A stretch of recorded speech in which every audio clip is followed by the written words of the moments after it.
Hello বন্ধুরা, good morning সবাইকে। Ishita দোলাইয়ের profile page থেকে যারা দেখছো তাদেরকে আমার প্রোফাইলে অনেক অনেক স্বাগত আর অনেক ভালোবাসা। আর যারা আমার ইউটিউব চ্যানেল দুষ্টু ছোট থেকে দেখছো তাদেরকেও আমার অনেক অনেক ভালোবাসা। আজকে অনেক দিন পরে আবার একটা বড় ভিডিও নিয়ে তো আমরা চলে গেছিলাম সবাই মিলে মাঠে পিকনিক করতে। তো পিকনিকের সেই কিছু মুহূর্ত। তো এই দেখো, প্রথমে আমরা এখানে গ্যাসে বাঁধাকপিটা সিদ্ধ করে নিচ্ছিলাম, কারণ আইটেম তো অনেক কিছুই আছে আর তাই জন্য রান্না করারও দুরকম ব্যবস্থা করা হয়েছে যাতে খুব জলদি ইজিলিভাবেই সবটা হয়ে যায়।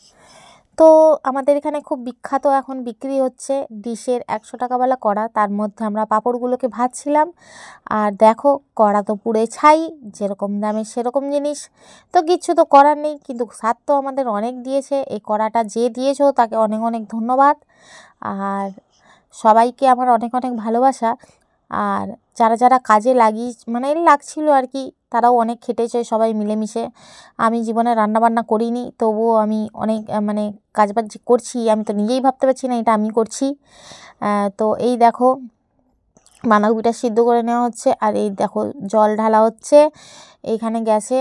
আর ওইদিকে উনুনে বসে গেছে, কে বসেছে সেটা তোমাদেরকে দেখাবো। আর সবাই তো জল খেতে ব্যস্ত, কারণ আমরা ভেবেছিলাম বৃষ্টির পরের দিনকে রোদ সেরকম একটা বেরোবে না, কিন্তু হঠাৎ দেখছি রোদ এত খাঁকা করছে যে আমরা পাগল হয়ে যাচ্ছি যে কিছু টাঙালে ভালো হতো। কিন্তু সেই ব্যবস্থা তো আমরা করে নিয়ে যাইনি, তাই জন্য আর টাঙানো হয়নি। তো যতটাই হোক, রোদ হোক যাই হোক, খুব মজা করেছি। আর ঘরে এসে গরম গরম ঠান্ডা ঠান্ডা জলে স্নান করেও খুব ভালো লেগেছে, সারাদিন রোদে গাঁথানোর পরে। আর আমাদের সব কিছু কাটা রেডি হয়ে গেছে, দুটো বটি ছিল, সব কিছুটা সবাই মিলে শেয়ার করে কাটছিলাম। আর যে আদা রসুন বাটছিল সে অর্ধেক আদা রসুনটা নিচে ফেলে দিয়েছে আর অর্ধেকটা রান্না করছে। ভাবতেই পারছো কর্মচারীগুলো কীরকম। আর এই দেখো, আমাদের বাঁধাকপিটা ওই গ্যাসে এত আওয়াজ শঁ করছিল, আমরা ভয়ে ওখানে না বসিয়ে আমরা বসিয়ে নিলাম হচ্ছে কাঠের উনানে। আর ভাতটাও আমাদের হয়ে গেছে, ভাতটা গড়াচ্ছে ওইদিকে। আর এই দেখো, যা ধোঁয়া দিচ্ছে না, আমি পাগল হয়ে যাচ্ছি। আর তারই মধ্যে আমাদের কিছু নিমন্ত্রণ করা পাবলিক চলে এসছে মাঠে, তো এদেরকে আমরা বসতে দেবো, বসে খাওয়ার জন্য সরঞ্জাম করেছি কিছু, এটার জন্য একটু তোমাদেরকে অপেক্ষা করতে হবে। আর এখানে দেখতে পাচ্ছ তো কতজন মানুষ মিলে লাগছে।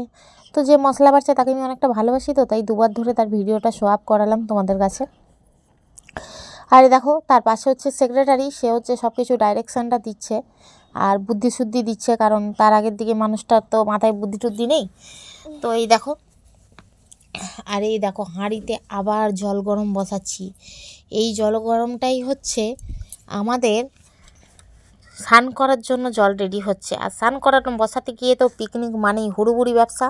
তো এই দেখো, সঙ্গে সঙ্গে হাঁড়ি গেছে পাল্টি হয়ে, আবার ঠিক করে না হাঁড়ির মাথাগুলোকে ঠিক করে আমি আবার হাঁড়িটাকে বসাবো। আর কাঠগুলো আমরা কিনে নিয়ে এসেছিলাম, সব কিছু জোগাড় যন্ত্র করে বেশ সুন্দরভাবে পিকনিকটা মিটে গেছে, খুব সুন্দরভাবে। কালকে ভিডিওটা ছাড়বো বলে তো ছাড়া হয়নি, আজকে ছেড়ে দিয়েছি। আর এই দেখো, আমাদের বাঁধাকপি কষানো চলছে, তারপরেই এখানে চাটনি রেডি হচ্ছে। প্রত্যেকটা রান্নায় পিকনিক হয়েছে বলে নাকি জানি না, পুরো দুর্দান্ত হয়েছে। আর এইদিকে দেখো, মাংসটাকে আমি বেশ ভালো করে মিক্সিং করে নিচ্ছি, ভালো করে মাখিয়ে। আর মাংস রান্নাও কিন্তু দুর্দান্ত হয়েছে, যেরকম নুন ঢুকেছে সেরকমই, প্রত্যেকটা জিনিস A to Z সবটাই সুন্দর।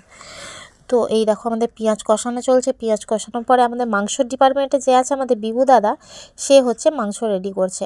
আর আমরাও মাংস খেয়ে হাত ফাত চেটে ফেলছি, এত সুন্দর রান্না হয়েছে। আমরা তো লাস্ট পর্যন্ত কষা থেকে শুরু করে শেষ পর্যন্ত অ্যাভেলেবেল মাংস ছিল, আর অ্যাভেলেবেল মাংসই আমরা খেতে থাকছিলাম। বাচ্চাগুলো খুব মন ভরে খেয়েছে, রান্না কিন্তু দুর্দান্ত হয়েছে প্রত্যেকটা রান্নাই। তো এই দেখো, আমাদের মাংস প্রায় ফুটে গেছে, আলুগুলো সিদ্ধ হচ্ছে কিনা আমরা দেখছি। তো তার মধ্যেই বাচ্চাগুলোকে বসিয়ে দেওয়া হয়েছে, কিন্তু বেলাটা অনেকটাই হয়েছে তাই জন্য।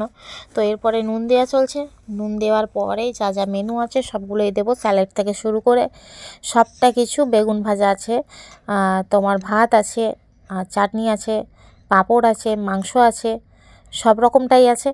তো এইখানে সবাই বসে পড়েছে, সবার পাতেই স্যালাড ট্যালাড সব কিছুটাই পড়ে গেছে।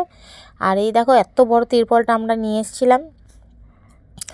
আর সবাই তার আগে থালাগুলো নিয়ে এরা কী করছিল দেখো, ভাবছে কখন দেবে সেই ভাবনাই ভাবছে। তো সব কিছু দেওয়ার পরেই তোমাদের এই ভিডিওটা কীরকম লাগলো সেটা তো তোমরা অবশ্যই জানাবে। তার আগে সবটা তোমাদেরকে দেখে দিই, একে একে বেগুন ভাজা দিয়ে দেওয়া হচ্ছে। বেগুন ভাজার পরে দেখো কি দেওয়া আছে, সেগুলো তোমরা লক্ষ্য করতে থাকো আর দেখতে থাকো আর ভিডিওটা এনজয় নিতে থাকো। এরপরেই মাংসর ঝোল, মানে বেড়ে বেড়ে দিচ্ছি সবাইকে। বাচ্চাদের জন্য 2 পিস মাংস আর আলু দেওয়া হচ্ছে প্রথমে। তারপরে যে যত চেয়েছে ততটা পরিমাণই দেওয়া হয়েছে, কারণ বারবারই বলছি মাংস কিন্তু অ্যাভেলেবেল রাখা হয়েছিল আর সবাইকে দেওয়া হচ্ছে। আর আমাদের অবস্থা তো পুরো ভিখারির মতো, কারণ আমরা সকাল থেকে রেডি হয়ে, আর আমার অবস্থা তো আরোই করুন। আমি না মাথা হাজিরেছি না কিছু, সব কিছু জোগাড় যন্ত্র করে নিয়ে আসতেই এমন অবস্থা হয়ে গেছে। আর সবাই খেতে বসছে আর খেয়ে বসে বাম্পার বলেছে। তো তোমাদের ভিডিওটা কীরকম লাগলো অবশ্যই জানাবে। আবার যদি কখনো ভিডিও বানাই দেখা হচ্ছে।